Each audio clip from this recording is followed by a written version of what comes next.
everyone. Welcome to Computer Science Week panel for educators. I'm Mary Trent.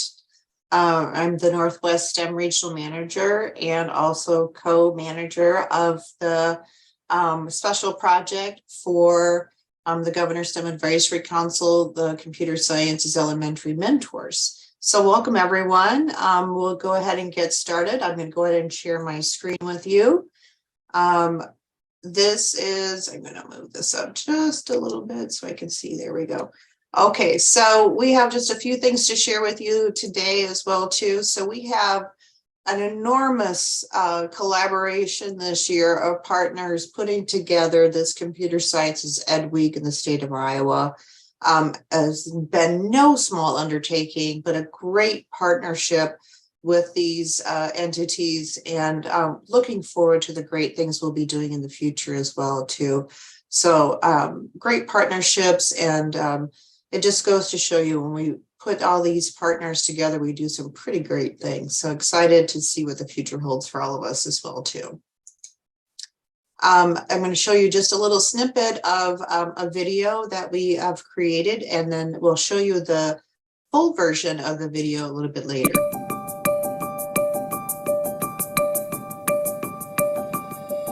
I think it's just necessary for where we're at in society today. It probably has some of the best job security there probably is right now.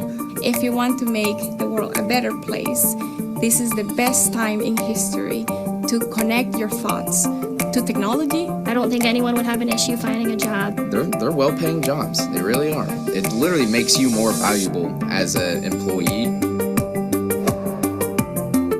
It's definitely paid off. Computer science field is growing at rates that we've never seen before.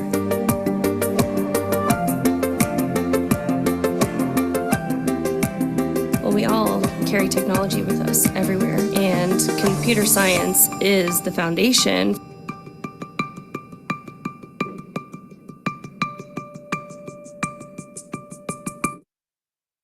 So very true. We have a definite need for computer science today and tomorrow. And so that is why we got together and we're celebrating this week. We have so many great events going on this morning. I attended all of the panels that went on this morning, and some really great panels happened as well. And these recordings will be posted on our iowastem.org website as well too.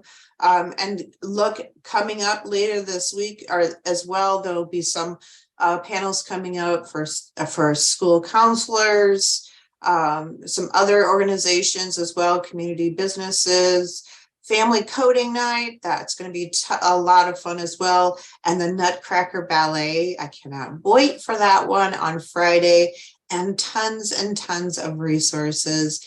Those are also located right here, iowastem.org/CS Ed Week. You don't want to miss out. Check all of those resources out. We even have it categorized for each grade band as well too. So that way you don't have to do a lot of searching. We knocked it down for you in targeted areas. So best place to go this week is to check out those great resources for you. I want to talk a little bit about my favorite project this year. Computer Sciences Elementary Mentors, and Aaron Shute is my partner in crime, helping me manage these crazy mentors this year. I call them crazy because they're super passionate about computer science, and these mentors are from our 13 computer sciences elementary schools in Iowa that were awarded $50,000 to turn their schools completely upside down and create a computer science curriculum in their elementaries. And so over a 3-year process, they created a computer science curriculum. These schools were 13 high poverty schools, and they came from all walks of life, whether that be extremely rural to urban schools, to big, small, and in between.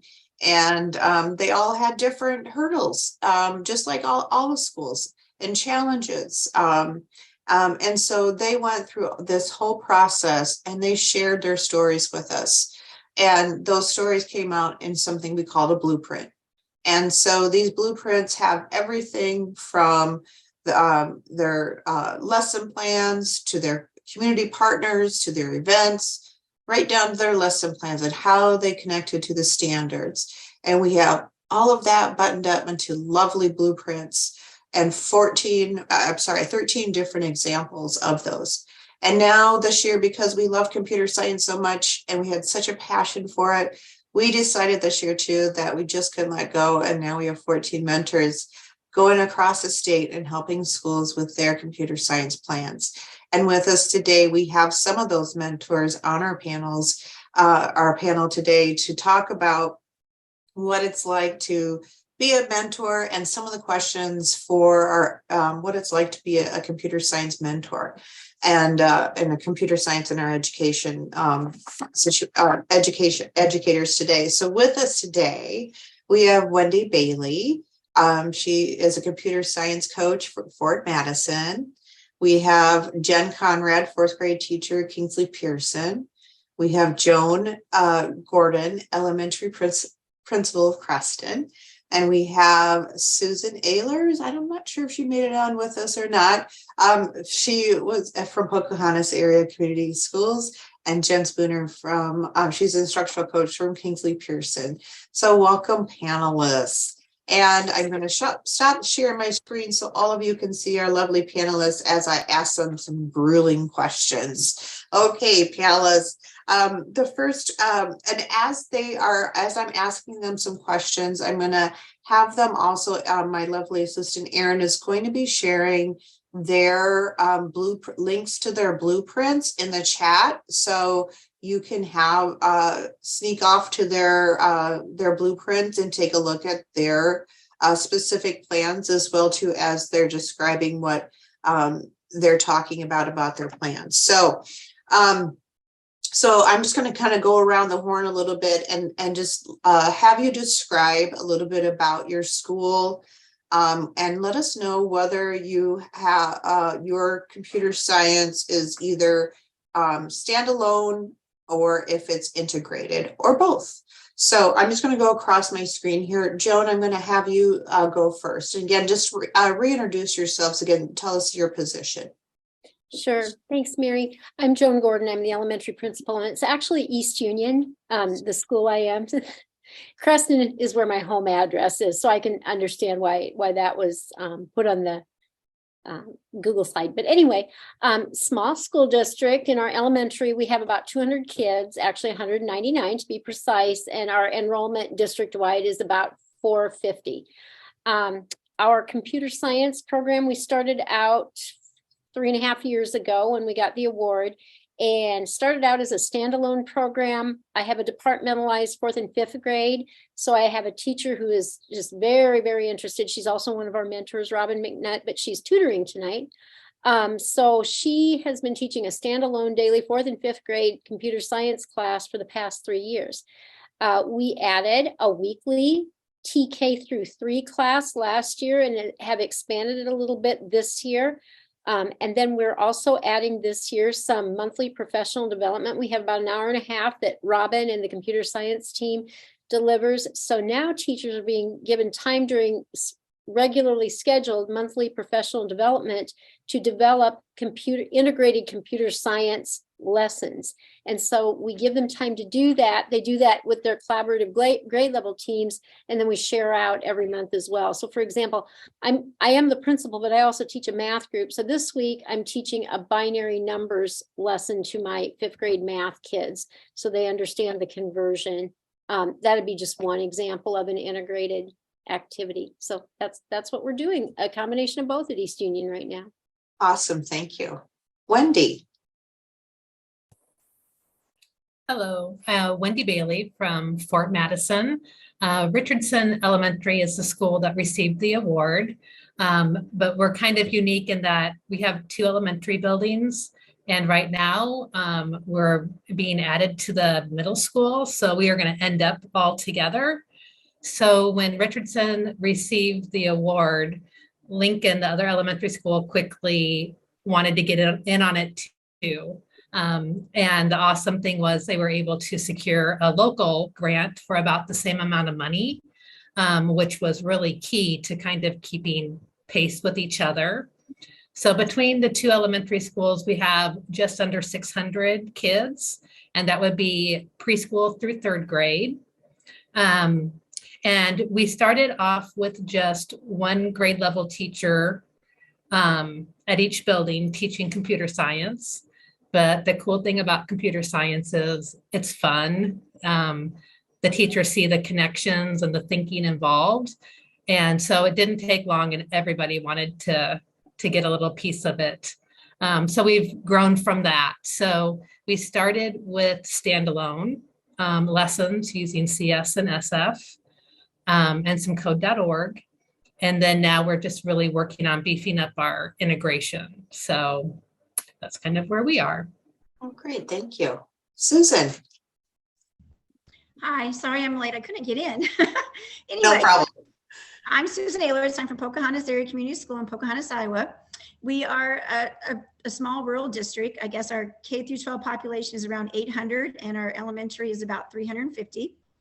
So we are obviously an elementary award recipient too of the grant. So we started pretty much with standalone for computer science, where I was tech integrationist for several years, and this year I have a new role. I'm the computer science teacher, but going back a few years, I would go into classrooms and I would model the CS standards, and the teachers really felt comfortable doing that, and they would see some connections of what I was doing, and then they could make those relationships with the content they were already teaching. This year, however, I am in the classroom full-time doing computer science. So I would say that the integration piece is not as strong this year yet, just because I'm not able to support them like I have been in the past, but that is definitely a goal that they're getting the core instruction from me for the CSTA standards, but definitely they need to be doing that in their classrooms as well. But excited about computer science, and we're glad you're joining us today. Awesome. Thank you. And Jen are both from the same school, and I believe Jen Conrad is in her vehicle. So I think I'm going to let Jen Spooner field this question, if that's okay. Oh, you're on mute, Jen. Sorry. That's I okay. am Jenny Spooner from Kingsley Pearson, and I am the K-12 instructional coach, and then my partner is the fourth grade teacher. And we started our award with standalone. K4, all of the teachers kind of did the CS and SF curriculum along with some code.org. And now I would say we expanded to Boot Up PD with our last award money that we saw. And now in middle school and seventh grade, we do teach kind of a form of Python. And in high school, we have 2 students enrolled in our computer science course that is a year long as well.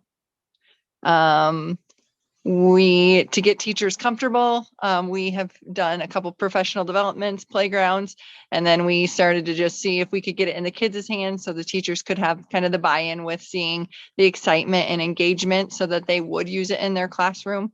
So we've done some things in the summer with them, and then our PD is hard because we only meet maybe once a month, if that.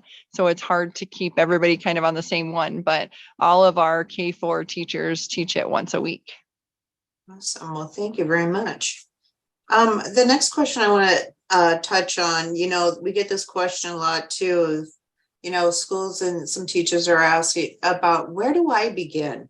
And where do we start with computer science? And so I want to ask just a few of you about where should if you're a teacher that's never taught computer science before, where would you suggest that they begin? So I'm going to start with Kingsley Pearson teachers, Jen and Jen. Where would you suggest that teachers should begin? I think a lot of it has to do with your business partners and getting in touch with them. I think they want to support you as much as you need their support. And sometimes they are not comfortable at first with kids, but I mean, after all, we are raising their future employees. So we have made, even for a small town, we have made a lot of business partners in the last 3 years. So I strongly suggest, even if you don't think you have those people that could be your business partners of, today I was compiling a list and I think I'm almost up to 25 just for small town people that they could have as business partners. Also the script training and just kind of knowing what you want to teach and where you want to teach it at and how you can expand on that as well. Awesome. Jen Conrad, anything to add? She's probably driving. We'll come back to you, Jen. Susan, anything that you'd like to add? I took a little different approach with my teachers. I kind of pulled all of my teachers in the beginning of the school year, several years back, and just started talking about the common vocabulary of computer science, like algorithms and sequence and bugging and debugging, and then really making those relationships of like they're teaching that stuff in their classroom already. They're just maybe not using that same vocabulary.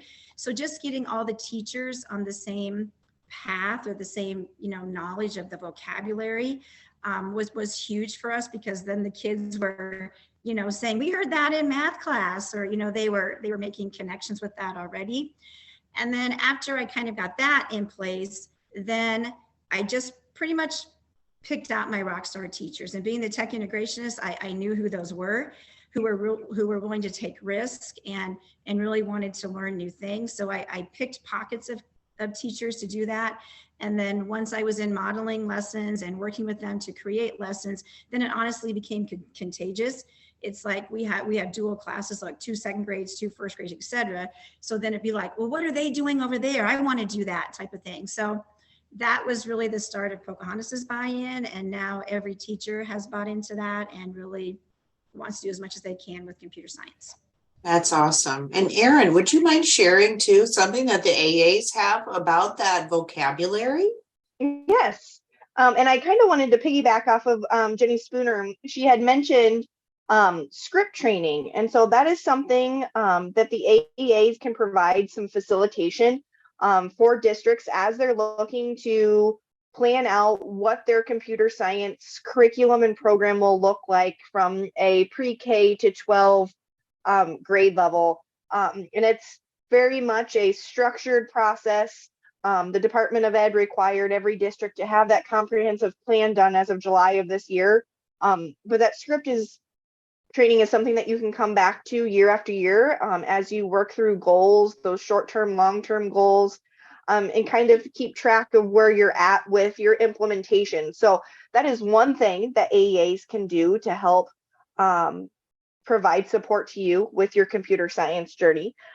Mary had just mentioned some vocabulary. So Heartland AEA put together this wonderful pack of vocabulary cards that are geared for that K-5 level. And in some instances, there are 2 definitions for each word, a lower level and an upper level. I believe it's like a pack of 72 words. It's a good stack. But those are all available through your creative services department, through each of the AEAs. Another great resource that Heartland put together is in literacy, you have those literacy routines that you might practice with your students. They have created a whole literacy routine flipbook all around computer science. So that is also available through your AEA creative services. Awesome. Thanks, Erin. Always got to I'm here now, Mary. Oh, great, Jen. Sorry. That's awesome. I would say that our biggest thing was starting small. We, as a computer science team, had started and found CS and SF, which is a website that has lessons and it meets most of the computer science standards. And to start with, we had went ahead and made binders for each of our grade levels, which pretty much told our teachers exactly what to say with each lesson. And that kind of helped with the nerves of something new and different. So. All right, great. Well, that leads into my next question too. Whenever we have something new come across the table, I know as a past tech instructionist, you always have some teachers too that are a little hesitant about trying something new. How do you get that teacher buy-in. What are some things that you did that really helped with that teacher buy-in? And I'm going to direct this towards Wendy first.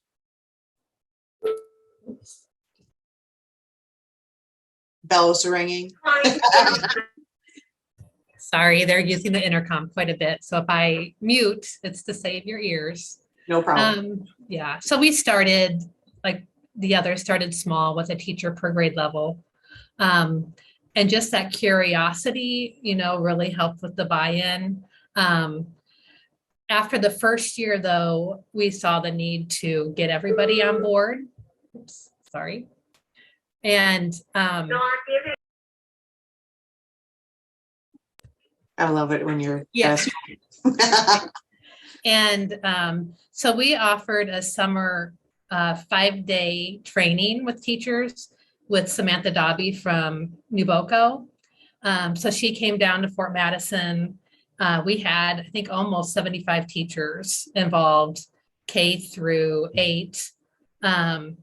And that was just huge. We were able to break off into grade level bands, and then just having that time, like with devices, for them to actually try them and feel comfortable with them was key. So I think building in that time to try. We also, with the computational thinking pillars, we did different unplugged activities with the teachers, and then allowed them to make connections to what they're already doing in their classrooms, so they realize we're all computer science teachers, that we just need to make those connections. We also then, some teachers that tried different things, I went in to video them and then shared it with the rest of the grade level, and just seeing something in action really seemed to make a difference. They didn't have to spend a lot of time talking about it. They were able to see it in action and then go do it. So, and so since then, just every so often during a PD, we get a little bit of precious PD time to hit on something else with them. Great ideas. And Joan, as a principal, what have you done to help with teacher buy-in?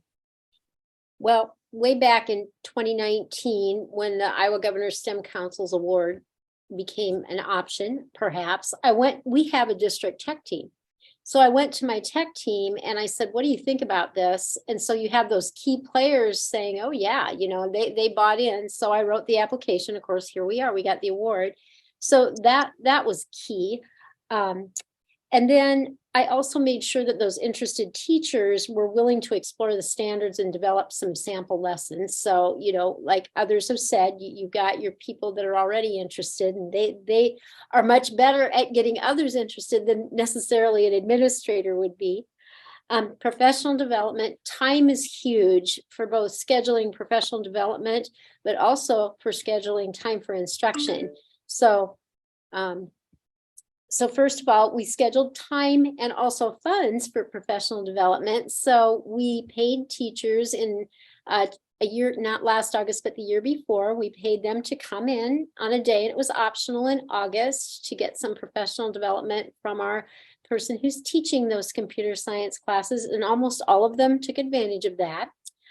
We offered money for them to get research credit to take the Drake class, Computer Science in the Elementary Classroom, I think it's called.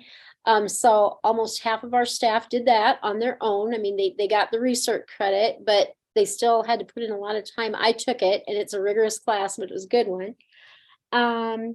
Let's see. We very definitely schedule into our PD days time for that computer science professional development. And like somebody else said, the teachers have to have time to play with the devices, so they're familiar with them, and have somebody else show them rather than have to always try to figure it out themselves, because that's time again. We provide lots of resources that are easily accessible to teachers, so that helps some. And then we have teachers share. We're kind of requiring that teachers share at each subsequent professional development what they've done in their classroom. So, and as the administrator, I always make sure I have something to share, because if I'm going to ask them to do it, I better do it too. Oh, I love that. Leading by example, huh, Joan? Yeah, trying anyway. Awesome. Well, thank you. And that kind of leads up into my next question as well, too. You've all kind of shared a little snippets of some professional development that you've done. What are some of the best professional developments that you think has worked the best in your school? And I'm going to ask Susan first. Some of your best professional developments that's worked. A couple of years ago, we had what we call team meetings. There was an hour once a week every morning for the different grade bands like K through 2, 3, 4, and then 5, 6. And then I got to spend a lot of time just talking about computer science in that kind of small time frame in the morning where I had their undivided attention. It was just those teachers and me. And we really just unpacked the standards. I mean, they really appreciated me taking, I guess, the extra time and basically telling them what those standards meant in like layman's terms. And then again, they just made so many connections and just tried to reinforce you're already doing this stuff. You just don't necessarily know you're doing it. And then just coming up with maybe innovative ways to, maybe change a few activities that would incorporate the physical computing devices, which would bring that excitement and that, engagement piece to the kids. And that was really huge for us that year, that we spent an entire year, once a week, just diving into those standards where they just felt really comfortable. Awesome. Great. And Wendy? I think an important one was just laying that foundation about the computational thinking. And the way we set that one up was we had a different activity for each one, whether it was like abstraction and they're having to like play Pictionary type thing. So we tried to keep it kind of fun and light. And then that time with the devices and materials, and just having that time for them to talk to each other and collaborate. So instead of just going and just getting a lot of information, being very involved with what they're doing. Yeah, I think so too. And Erin and I have done a couple tech playgrounds too, where we've done not very much talking, but have given educators a lot of time to play, and just that playground time, but then also resources and lessons that connect right to the standards, so they don't have to come up with that activity or that link to the standards too. So again, giving them that student hat to wear and let them play, right? Play is not a bad word, everybody, right? Even for teachers, let them play, right? So yeah. Mary, I'm going to interject for just a second. So Yeah. I've learned a lot about this from Corey Rogers, about cognitive load when we talk about our physical computing stuff. So there has to be a place for students to learn the device, and they can only learn the device if they get a chance to play and explore with it. We can't expect them to learn the device and implement it within a content area all at the same time. So make sure that you're taking that time with your teachers and with your students to allow for play, so that they really can implement to the extent that we would want them to. Love that. Yeah. Okay, now here's your time to share your favorite go-to resource. So what's your favorite, like, oh, I got to come up with a great place to go, or I need to come up with a lesson plan idea, event idea, activity. What's your favorite resource to go to? I'm going to start with Kingsley Pearson ladies first. What's your favorite go-to resource? Jen and Jen. Like I said earlier, we use a lot of CS and SF. This year, we also have Boot Up PD, and that has been pretty awesome too. I think our teachers are probably more willing to look on Boot Up PD just because it's all kind of on one pretty much database, and it all uses Scratch or Scratch Junior, which is a big hit with our kids. Awesome, thanks.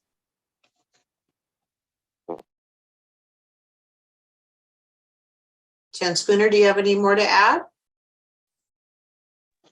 Honestly, we're getting our computer science endorsement through Northwestern, and the collaboration between other schools amongst professionals, they've given a ton of ideas and just links to different resources they've used for a different topic. So just collaborating with other schools as well is huge. Great. Wendy, do you have a favorite you'd like to share? Yeah, a lot of the same ones that have been shared. The CS Unplugged site too is a great one. And then, I mean, I've found a lot on Twitter recently. There's so much that you can pick up just from different computer science groups with that.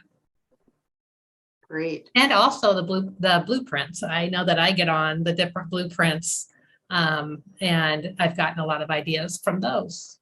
Good plug, Wendy. Susan? Well, the ones that have been mentioned already, but I kind of am in love with the Hello Ruby books. Linda Lucas, she has, you know, three great books that we read in class, and then there are a ton of activities. There is an online website that has a lot of resources, especially the computing systems, CSA standard. I make that computer. I mean, so I have pulled a ton of resources from that. So it's phenomenal. If you haven't checked her books out, she's got little mini videos on her website that kind of, you know, short little snippets that you can, you know, introduce the lesson to kids. And it's just kind of a fun and an exciting way for kids to learn about computer science. And Joan? Well, I made a list because I don't really have a favorite, but just like everybody else said, that the blueprints are awesome. I have a lot of fun looking and seeing, you know, both things that we have in common, but new things that people have introduced me through the blueprints. But, you know, and code.org is always a nice place to start. Scratch, Tinker, Codable, devices. We have Bbots and Bluebots and Ozbots and Osmos and Spheros and Makeys and Finches. We love our Finches. Their kids love those. CS Unplugged, that's an awesome resource, but I'm kind of mad at it because I needed it today and it's been down. I don't know if anybody's noticed that. I don't know what happens when you click on the link that I think Erin just put in, but somebody just put in the box. But I wanted a video today for my 5th graders and CS was down. So Unplugged was down. And then I'll circle back to that Drake course that so many of us took, that we had to do a project where we had to develop a bunch of lesson plans, integrated lesson plans. So then we got to keep everybody's in the class, and that was really nice. So that's a good resource too. So there's my list. Awesome. Great. Well, one last question. What does success in computer science education look like to you? And what support do you need to achieve that? And I'm going to ask. While they think about that response, I want to share my resource. Oh, please. So when I was in the classroom, I will say Mary Trent and the Northwest Regional STEM Hub was my #1 go-to. But also just like the human resources that we have available on this call and through different agencies and networking, CSTA Iowa, the AEAs, the Department of Ed. So don't forget there are people out there too that are great people to network, collaborate with, and might also lend you some stuff as long as you give it back. So that's so very true. Like when we were at iTech, it felt like a family reunion, you know, of all of us that we network with and learn from each other. And it was great to see everyone. You're absolutely right, Erin. And you're my go-to all the time too. So I know. So the question again, what does success in computer science education look like to you? And what support do you need to achieve that? And so I'll start with Joan again, please. Yeah, one thing I wanted to mention too that I didn't before when we were talking about professional development. One thing we have weekly, as I said, TK through 3rd grade computer science classes, and we ask those teachers to attend those with their students, and that's wonderful embedded professional development. So that's a thought, you know, if you're developing a schedule for computer science instruction, they do have plenty. I mean, nobody has plenty of planning time, but they have daily planning time beyond it. We're not taking that away from them. So that's just one way to do it. But I would say success with computer science education, you have to have a well-organized, scheduled structure of instructional delivery, and that's got to be, we have a transitional kindergarten, so TK through 12th grade. Today, we had our kickoff. We had our Project Lead the Way teacher bring his 7th graders, and they did an exhibition for the entire elementary down in our auditorium. And their exhibition was some robotics, some things that they had created, very relevant because a lot of them resembled farm equipment or machinery that is oft used in this area, so that, you know, the kids could actually make connections to the progression of learning just in that little activity. You have to give teachers time to plan. You have to give them time for adequate professional development. You have to have an excellent technology coordinator, which we do at East Union. She's fantastic. And then engaging your community partners, it just keeps that interest going beyond the school and the classroom. So those are things I think would be necessary to success for a strong computer science.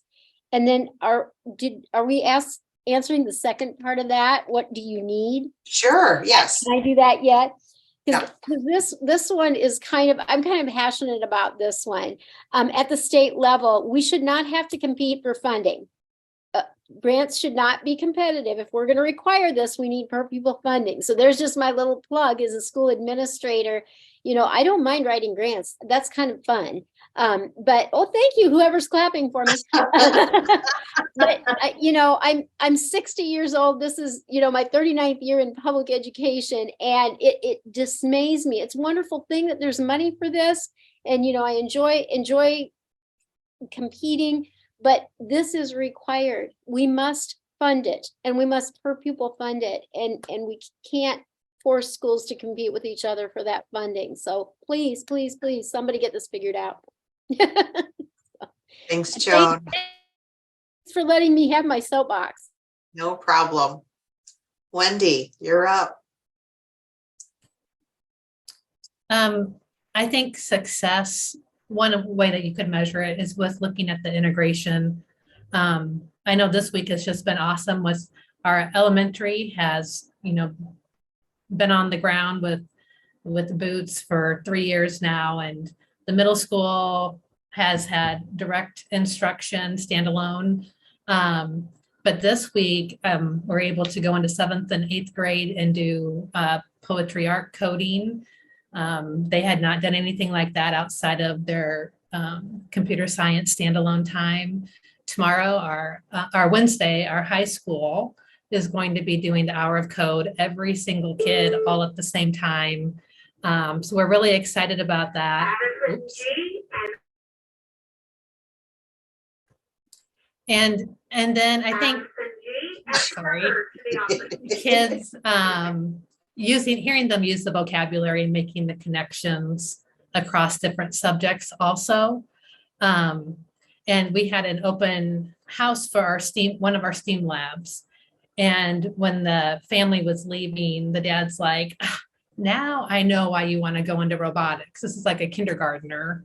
So I think just exposing them to future careers, you know, already planting the seed for things that they may not have considered before. Great. Thank you. Susan. Okay, what does success look like for me? Kind of going back when I came to, I've been teaching for 30 some years, but this is my 10th year at Pocahontas. So when I came, I mean, there was nothing about computer science. So, you know, just seeing the growth and the amount of resources that we have been able to acquire through writing grants and then just support from my administration has been huge. And, you know, when I said before, when kids are excited to come to your class, it's kind of like PE. You know, it's a good day when they want to come, or they come in and say, well, what are we doing today? Or what's new today? Or, you know, that just is super huge to me. And then they always are, you know, fall in love with we kind of hold big CS computer science events here. In the past, we've done How the Grinch Stole Christmas, and last year was The Greatest Showman.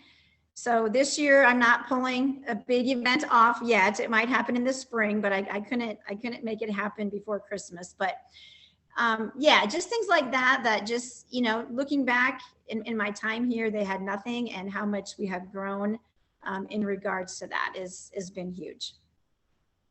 And then, Yes. what support do I need? I guess just like I said, my administration and all my colleagues. I mean, it takes a village. I could not do what I do without all the support from Mary and Aaron, you guys too, and then all of the CS mentors. I mean, I have learned so much from everybody that I am in groups with, and go to ITech and CSTA, and just those opportunities have been phenomenal for me to grow my passion and my understanding even more. Awesome. Thank you. Jen and Jen. All right. Success in computer science education looks like students collaborating and becoming masters in their program, while teachers kind of take a back seat. So we feel like we as teachers don't have to know exactly everything about the tool sometimes that they're using. Students will learn how to persevere. They'll learn teamwork and problem solving skills. And we need support from administration, community, parents, and classroom teachers. Thank you, Jen Spooner. Jen Conrad. She stole mine. I was I going was to gonna say, say, we worked on these together, so she's probably like, wow, she just took all the words. What am I supposed to say? as a classroom teacher, just being able to kind of sit back and listening and hearing like the vocab and the language that the students are using, and just their excitement for, I mean, when you have the robots out on the counter that morning, they walk in and they're like, yes, we're doing computer science today. So just building off of their excitement helps. Right. And you know, it's our passion, it's their passion, and that's why we're in this, right? It's seeing that reaction to when they're learning and their excitement and seeing that we're building these skills for our future for them. And it's really exciting. I thank you for being such wonderful panelists. I wanted to go through again and share with you these wonderful events that are going on this week. I do strongly encourage you to pop into some of these panels. Again, I went to all of them this morning and they were amazing. I learned so many great things. Do not forget to check out the events, oops, wrong thing, that are the resources and events that are at iowastem.org. Check those out. And our 5-minute video is amazing. I'm going to play that right now. Is there anything else in the chat or questions before I do? Any questions? There's my wait time. Okay, I'm going to play this now.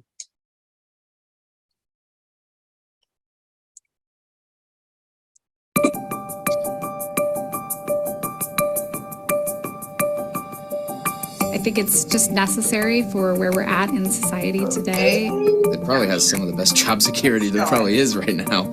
If you want to make the world a better place. Well, it's not very exciting when the screen's black. Let me try this.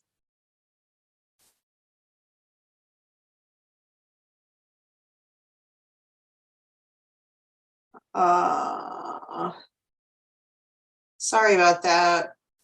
I'm not sure why that is all that way. I thought it just played.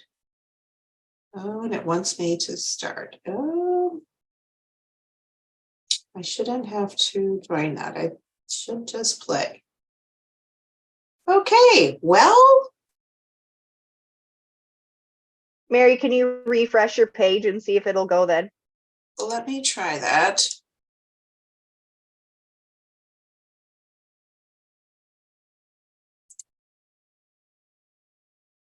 Let me click and go here. Let me refresh this page here. It should just, oh, there it goes. Okay. Let's try that again. I think it's just necessary for where we're at in society today. It probably has some of the best job security there probably is right now. If you want to make the world a better place, this is the best time in history to connect your thoughts to technology. I don't think anyone would have an issue finding a job. They're well-paying jobs. They really are. It literally makes you more valuable as an employee. It's definitely paid off. computer science field is growing at rates that we've never seen before.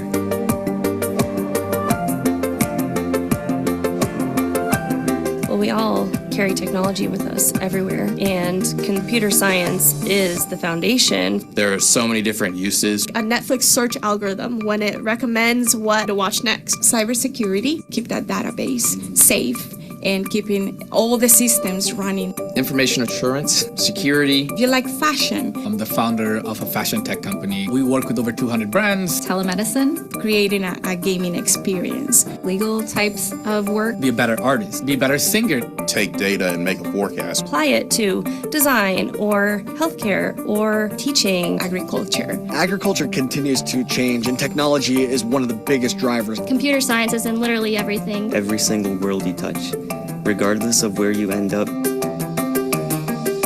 I'm a freshman at Coe College and always been interested in the baseball analytics revolution, how pitchers pitch. We also create models of pitches so you can see the path. Understanding makes it a lot easier to kind of see how a batter might get out.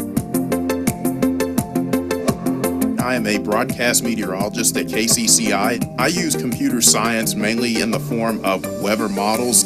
Without computer science, we would not have the capability to go out as long as we typically do. I'm the founder and CEO of Continuum Ag. We're a soil health data intelligence company helping farmers in the ag industry utilize technology to be more profitable and more sustainable. I use computer science to make better decisions on our farm and to help our customers make better decisions. What's going to drive my profitability, my improved environmental impact? I'm interested in artificial intelligence and where artificial intelligence can help develop other fields. I have an AI club called AI for IA for 5th and 6th grade girls to get them exposed and sort of excited about AI, trying to spark fire in them. The percentage of women in this field increases the diversity of thought. I am a rehabilitation technology specialist with the Iowa Department for the Blind. My clients have either been blind from birth or have lost their vision. They need training to either rejoin the workforce or join the workforce for the first time. Technology wouldn't be as ubiquitous as it is today if blind people hadn't had a need. When you're talking to Siri and it's speaking back to you, that was originally for blind people. Computer science is about being able to reach all types of different people, come up with different services and different products that are more useful and relevant.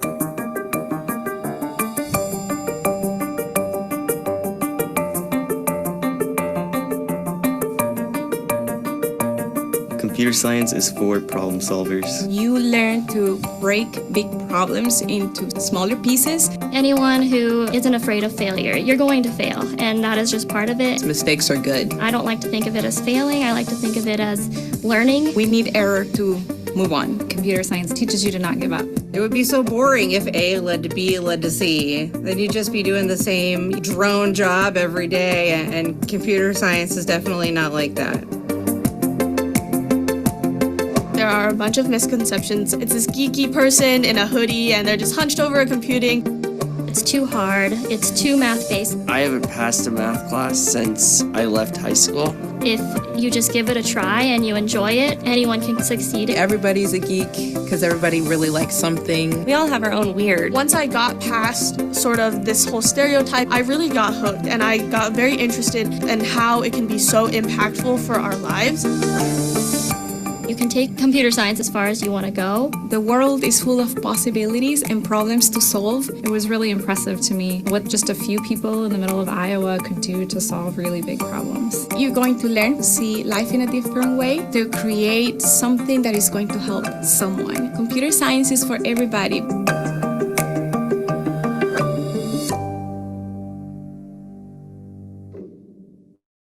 What a cool video. Pretty impressive, Iowans. Yes, Iowans are all about computer science. Rock on, Iowa. Thanks for joining our panel, and let's go out there and do more computer science fabulousness. Thanks for joining, everybody.